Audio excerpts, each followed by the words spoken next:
Welcome to Living the Way, hosted by Pastor Charlie and Dr. Melanie Jimmerson. Step back and join us as we take a closer look at how the Bible really can and does apply to our lives today. We really do value your feedback, so write a comment and don't forget to share so your friends will be blessed as well. Welcome back to Living the Way. Yeah. Hallelujah. Now, I do have a special announcement. Next Saturday, right here live in our sanctuary, we are going to have a special recording of Living the Way with evangelist Gene Summers. And so we're doing that at 5 p.m. On Saturday. So next Saturday, if you don't have anything to do, come on down. And then afterwards, we'll start our revival service. So at 6 o'clock, we'll start a revival service, but Gene and Melanie and I will be here recording a Living the Way. So you don't want to miss that. We're going to be talking about, I guess we can announce it, can't we? Let's do that. Holiness in 2025. Yeah. It's something that's not talked about a lot anymore. Yeah, you're going to have to go look it up in the dictionary. Yeah, unfortunately, yeah, because you don't hear a lot of preachers talking about it anymore. And they should. Yes, we that's should. That's what the Lord's going to be looking for when He comes back. That's right. So, but today, let's talk about today. We are going to be discussing mercy. And mercy is one of my favorite subjects to teach. Because I think one of the things that Christians are outstanding to the community is their acts of mercy. Yes. And mercy opposes government in that government will do whatever you pay it to do. Right. Mercy does it through the goodness of God. That's right. And so I want you to tell about how our beautiful place here was redone after the Hurricane Harvey because of an act of mercy by the Samaritan's Purse. That's right. Samaritan's Purse, they do this. They come in and in fact, when Debbie and I first came during Harvey, we waited for it to kind of let up some, and we wanted to check on the church. When we come in the front doors, I am serious, it was raining as hard on the inside of our sanctuary as it was raining outside. One side of the whole ceiling was totally gone, down on all the pews and everything, and it was just raining. And Debbie and I, she looked at me and she says, "What are we going to do?" And I'm going like, what can we do? So we just got out a bunch of buckets and caught as much water as we could, and we locked the doors because there was nothing we could do until Harvey was completely over. But the Samaritan's Purse supplied sheetrock and other materials that we needed and everything, and even supplied some for the fellowship hall, and they were Johnny on the spot. They amazed all of us. Yes. I mean, you're just going to ask for more. That's right. And they never asked in the first place. They just showed up. Yeah, here. They just showed up. We were contacted. How they knew, I don't know. And just as a word, and I'm going to speak to pastors, because I know some pastors sneak and watch these. I see you. But that's okay. Maybe I shouldn't have told you I see you. But, let me tell you, we had two churches, one from Indiana and the other one from Ohio. Wow. Contact me. Wow. And said, is there anything that we can do? And I kind of explained to them what we were going through, and both of them, different conversations, but both of them said, sounds like you need some dehumidifiers to draw that water out of your sanctuary. And I said, well, yeah, that would, yeah. So Debbie and I went out and bought one. Well, one in this place is not enough. Each one of them sent another one. So we had three dehumidifiers. Oh, let me tell you, those dehumidifiers saved our carpet. They saved our pews. They saved the wood in this place. Now, there was nothing it could do for that paneling that was on these walls. It just kind of peeled off. I like the sheetrock better. Yes, I like the sheetrock a whole lot better too. Yeah. But this is an older building, so we had the paneling on there. But I was shocked. I mean, they shipped them here, absolutely no charge, and they both sent an offering of money. Oh, man. And from Indiana and Ohio, and to my knowledge, neither one of them were Assembly of God. Well, Which honestly, kind of shocked me a little bit. Yeah. I expected more help from our fellowship, but that's okay. God is the one that supplied. You want what God orchestrated. That's right. More than anything. Yes. So that's what you got. So, and look around, you would never know how horrible a scene this was. Oh, yes. Oh, this place is beautiful. Yeah. I mean, it really is. We no longer do we have pews. We've got nice soft chairs and everything. And somebody asked me, said, "Do you think that's wise?" And I said, "They'll sleep if they want to sleep." The pews didn't stop them from sleeping, so that don't matter. I just get louder. Okay. But it's okay. But that shows mercy. Yes, it does. They had genuine mercy. It wasn't, I didn't contact anyone. They contacted me. And how they found out, I am not positive. I do have my thoughts, but I left that alone. I don't need to know. God did it. Let the Lord be the author of that. Yeah, because he is the author of mercy. Right. And it's actually love in action. Yes. That's what mercy is. It's love in action. And to anybody that doesn't deserve it. Now, who are we talking about? Well, wait a minute. Let's talk about that for a second, because doesn't deserve it? That's right. Well, isn't that all of us? I was going to say, I think that I don't deserve it. I don't either. His mercy is so great. Mm-hmm. I can't even wrap my mind around it. Right, yes. But all I know is that I don't do anything to earn it. That's right. In fact, I do things against it on occasion. Oh, yes, yeah. And then we have to go to the woodshed, and then we have to work things out. But Lamentations, I love that first scripture boy, there. that is one of my favorites. Yeah, it says, this is Lamentations 3:22 and 23, and I'll read it out of the New Living Translation. It says, "The faithful love of the Lord never ends. His mercies never cease." Now, that's just one verse, boy, could we ever go forever on that. Right. It never ends. Preach, as they say. Yes, it never ends. It never ceases. Yeah. Never, ever. And it goes on and says, "Great is his faithfulness." Yes, it is. His mercies begin afresh each morning. Mm-hmm. And I'm glad, because I think I wear out some of the mercies he gives me during the day. I need some fresh ones. There's a tradition among Jewish people back in I guess they still probably do this, but they wake up with God on their mind. They're supposed to wake up with God on their mind. This is the scripture that they do, what they call the Mon Ami, and it has to do with, you woke me up. Mm-hmm. I have another day. Yes. Thank you, Lord. And great are your mercies, and great is your faithfulness. Yes. And that's called their monani, and they really do wake up thanking the Lord that they did wake up. Right. And, that verse teaches us that it never ceases, it never ends. So that tells me that if we want to mimic God's mercy, it needs to be a lifestyle. Well, yeah.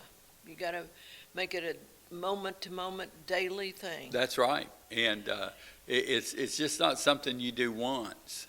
Now, I want to talk about mercy in action. Okay. You brought that up, so I want to talk about it. Okay, so I'm going to tell you a little story. All right. Mercy is difficult to inculcate in your way of operating if you're not aware of the fact that everybody around you needs some mercy. Mm-hmm. And this past week, I was confronted by somebody that evidently has a problem with me. I didn't even know it, but she said some things that were really unnecessary. And boy, I mean, they were intended by the devil to incinerate real anger in me toward her because she was so indelicate, say it nicely. And, I was so proud of the fact that the Lord took me spiritually aside from the hurt and the offense of it and said, that woman needs mercy. Mercy. You must be merciful. You must not put your tongue on her. You must not react to what she said, because mercy is the only thing that will work and diffuse this situation. And boy, I want to tell you, that was a hard lesson for me. Yeah, I don't know if I would call it a lesson, because if it's a lesson, it's an ongoing lesson, because we're always having to learn that. But the thing is that shows God's mercy, that He deals with us Right. each day when we need it. Right. Yes. And it's been a 3 or 4 day ordeal. Mm-hmm. Because I still had to have some interaction and not like that, stuff like that. But the best thing about it was that it showed me that I can extend mercy even when somebody just would love to, take me down. Yes. The Lord has given me so much strength, and that it really works. Yes, it does. Because what has happened is my not reacting, and by my not, and I'm telling you, I'm the biggest sinner in this as far as reacting and having a sharp tongue and coming. I'm the comeback kid, as they used to say, and so this was something that even at this age and this stage of life, the Lord revealed to me that I can be full of mercy. Mm-hmm. I can operate in mercy, and I can be gracious towards somebody who is not gracious themselves. And it's been a wonderful. Yes. I woke up this morning thinking about and it. Mercy means that we have to keep short accounts. Yeah. Well, You can't hold on to things, not be merciful. You got to refuse to be bitter. You got to refuse to be hateful. boy, bitterness is the spawn Yes, of that. Yes. We've got to constantly be looking for ways to restore rather than to punish. Mm-hmm. Because, see, punishment is the opposite of mercy. In fact, I've got on our little notes there that I think we need to talk about mercy, grace, and judgment. Oh, judgment, yeah. Because they all Let's go to judgment. They all go together. They all go together.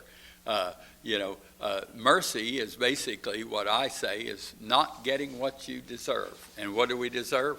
Judgment. Judgment, right. That's what we deserve. Don't ever pray and ask God. Don't ever pray and ask God to judge you. Well, Pray for His mercy. that's the devil's job anyway. Yeah. The devil is always judging you. Don't Yes. forget that. If you have negative thoughts about somebody else, or even negative thoughts about yourself, that's the devil's dust that he uses. Yes.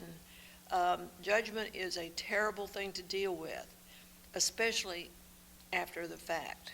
Right. So mercy is not getting what you deserve. Well, grace is, and this is why mercy and grace go hand in hand, because grace is you getting what you don't deserve.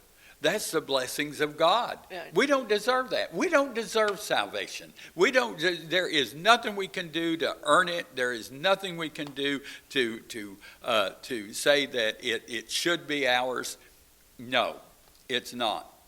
We deserve judgment, but the mercy says, no, I'm not going to give you what you deserve. which is the judgment. And grace is saying, in fact, I'm going to give you what you don't deserve. Yeah, right. I'm going to give you love. give you the love. I'm going to give you the blessings of God. I'm going to give you all these good things that we do not deserve.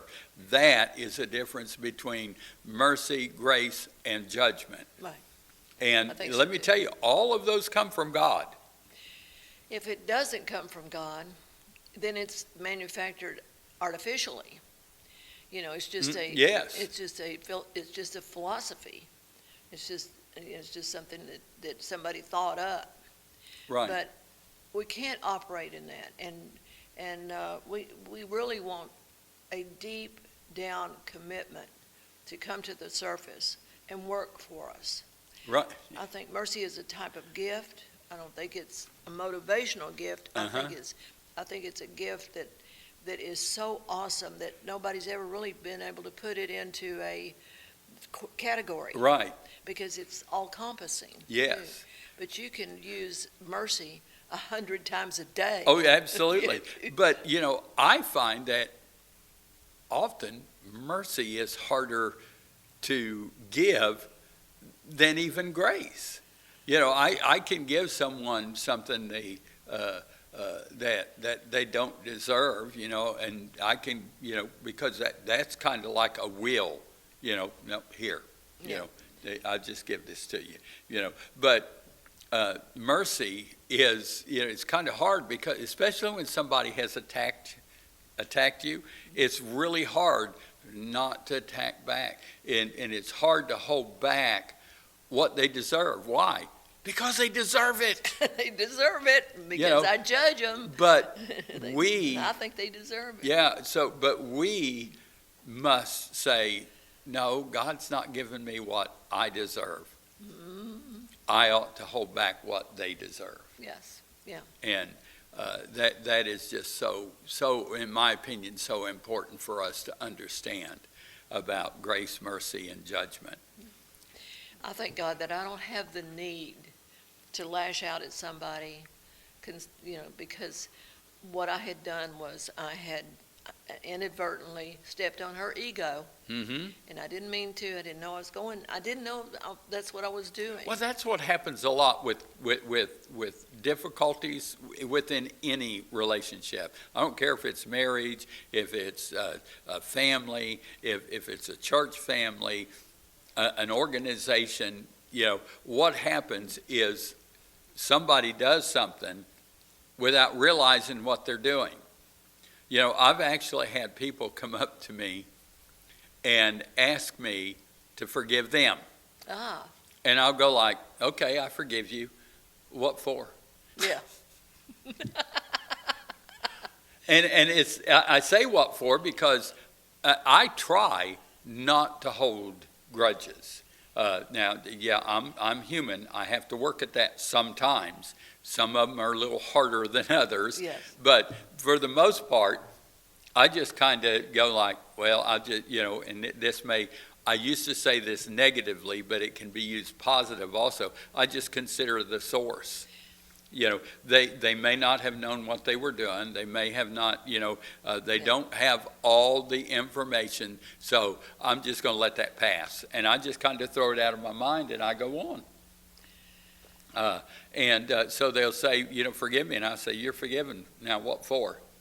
And a lot of times I find out that's what it was. It was a misunderstanding. They're going like, well, I said this the other day and God has been dealing me about it. And, all of a sudden I realized that, I was attacking you. And I really didn't mean to attack you because, but I thought this was, and I was wrong. And I'm going like, well, that's why we need to live in forgiveness.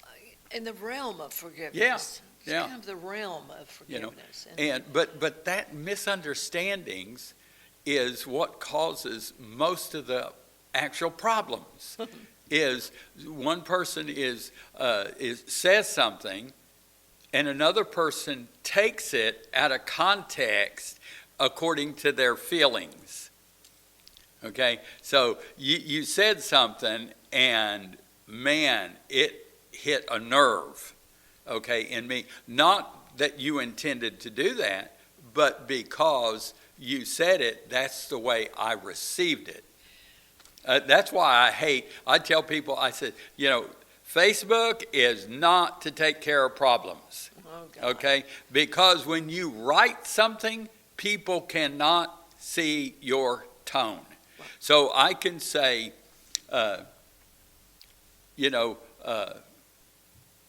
something very simple, but my tone can change it to either good or bad.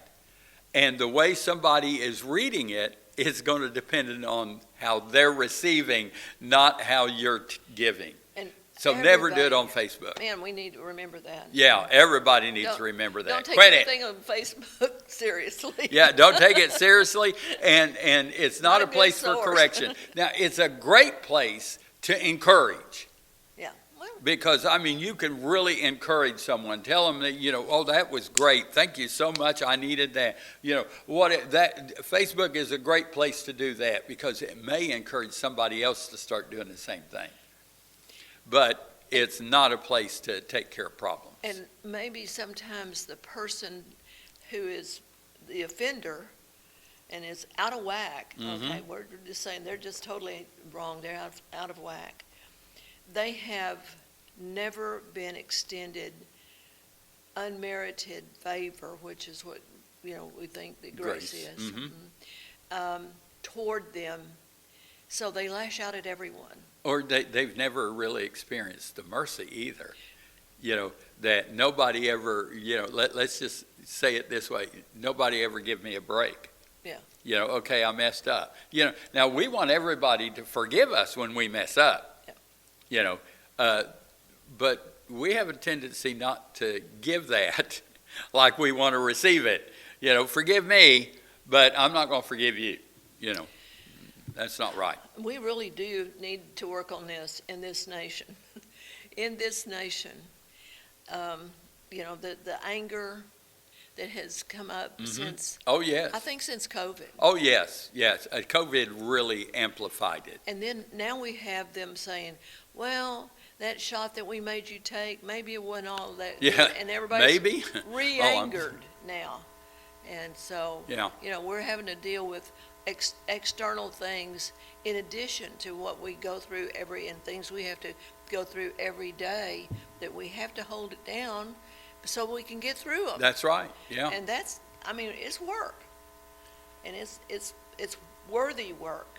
Yes. But we have to understand that as Christians, people look to us to lead them in how to behave in that way. Now, I've got 7 things here, and we've just got like 2 or 3 minutes left. Okay, go ahead, let's see. I just want to go through I'm not going to go through them as intensely as I got them written here, but I got 7 practical ways that you can show mercy to others. Okay, I like it. So, forgive without keeping score. Oh. We're not supposed to be keeping score. Well, I forgive them twice, and they didn't. No. Forgive without keeping score. Hold your tongue. Yeah. You that's exactly what you just said a minute. God had you hold your tongue. Okay? Yeah. Respond with kindness to rudeness. Okay. And that's also what you did. Well, yeah, I guess I did. Yeah. Now I think about it. Yeah. But wait a minute, I want to say something about rudeness. Okay. Rudeness has become a real, we have a tsunami of rudeness against us, especially, excuse me for saying it this way, but it seems like from the younger people. Yes. And we don't need. And COVID didn't help that either. No. Because it separated everybody. And what that do, that then we're deficient in how to interact with each other. I know everybody else has had the same thought. Whatever happened to customer service? Yeah. I hear it all the time. Well, I'm telling you, nobody has ever taught it. Right. This is not something you catch. And this is kind of what we're doing here. And this Right. is why you need to be watching these Living the Way, because it's really good training. It's good teaching here. Even if I'm part of this teaching, but the truth is the truth. Right. So I just want to encourage you and share it with your friends. You need to start doing that. Now, number 4, help without judging first. That's where you want to go. I just stepped on my own toes. Okay. Number 5, give second chances. Oh, yeah.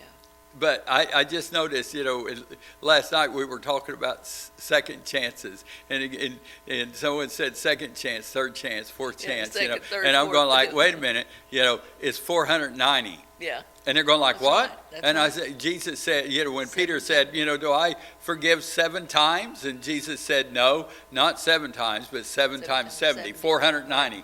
And in another version it said a day. To do that a day. No. Kind of like I said earlier. So, don't judge. Give second chances. Number 6, pray for them instead of criticizing them. Yeah. Actually pray for them, not against them. Not God get them. No. Pray for them. And bear with people's weaknesses. You want people to bear with yours. Okay. Bear with theirs. I want to say something here. Do we have time? Okay, yeah. Okay, let me tell you about bearing with people's weaknesses. Y'all, nobody knows how to drive anymore, it seems.